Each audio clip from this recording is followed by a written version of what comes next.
konstitusi adalah aturan main tertinggi di sebuah negara.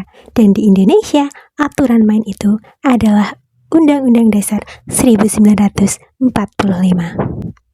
Halo teman-teman semua, selamat datang kembali.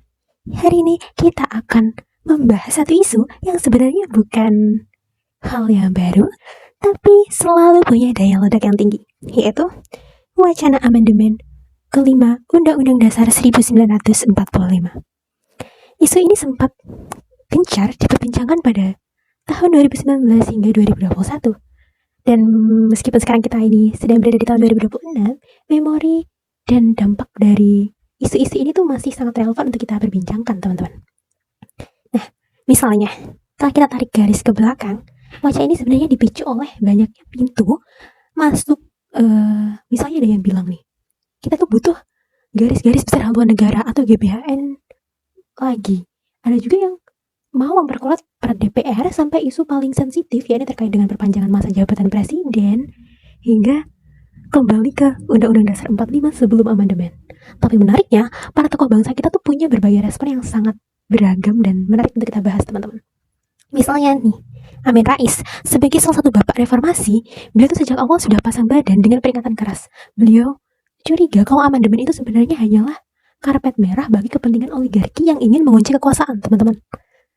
Nah, kekhawatiran dari Amin Rais ini tuh senada dengan yang disampaikan oleh Refli Harun, yang melihat ada resiko kerusakan struktural jika konstitusi diotak-atik di tengah iklim politik yang belum sehat. Mereka melihat amandemen itu bukan sebagai solusi hukum, tapi sebagai alat politik, teman-teman. Namun jangan salah juga, ada kelompok yang melihat wacana amandemen ini dari kacamata yang fungsional. Tokoh seperti Bambang Susatyo misalnya atau Ahmad Basarah menekankan bahwa bangsa ini tuh sebenarnya butuh haluan negara yang terukur agar pembangunan itu tidak berganti setiap kali presidennya ganti. Nah, di sisi lain, para akademisi hukum seperti Zainal Arifin Mokhtar misalnya justru mengingatkan kita untuk super hati-hati. Karena sebenarnya masalah itu bukan pada idenya, tapi pada momentumnya yang kurang tepat. Kita juga bisa melihat dari perspektif organisasi-organisasi besar di Indonesia. Ada PBNU sama Muhammadiyah misalnya yang juga turut berpendapat terkait isu-isu ini. PBNU pernah memberikan catatan penting bahwa mereka tuh menolak keras ide untuk kembali ke Undang-Undang Dasar 1945. Karena yang sebelum amandemen. Karena secara total hal tersebut dapat menghapus jejak-jejak demokrasi reformasi yang selama ini dibangun. Sementara itu dari Muhammadiyah, mulai tokoh-tokohnya juga sempat menekankan kalau pemerintah itu lebih baik fokus ke urusan perut rakyat dulu daripada sibuk ke mengurusi pasal-pasal yang belum tentu berdampak langsung ke kesejahteraan sosial.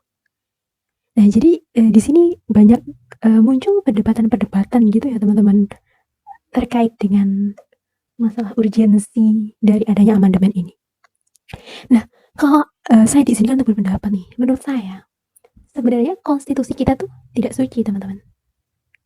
Tapi konstitusi kita ini adalah sacred agreement atau perjanjian luhur yang secara teknis di pasal 37 Undang-Undang Dasar 1945 itu memang tertulis bahwa diperbolehkan adanya perubahan atau amandemen. Tapi yang harus kita sadari adalah amandemen itu tuh ibarat membuka kotak Pandora, yang mana sekali pintu itu dibuka, maka siapapun yang duduk di kursi parlemen bisa memasukkan agenda apa saja ke dalamnya. Ada pendapat dari pakar seperti Julius Kardiman. Beliau mengingatkan bahwa UUD asli dulu dibuat dalam kondisi darurat dan secepat kilat.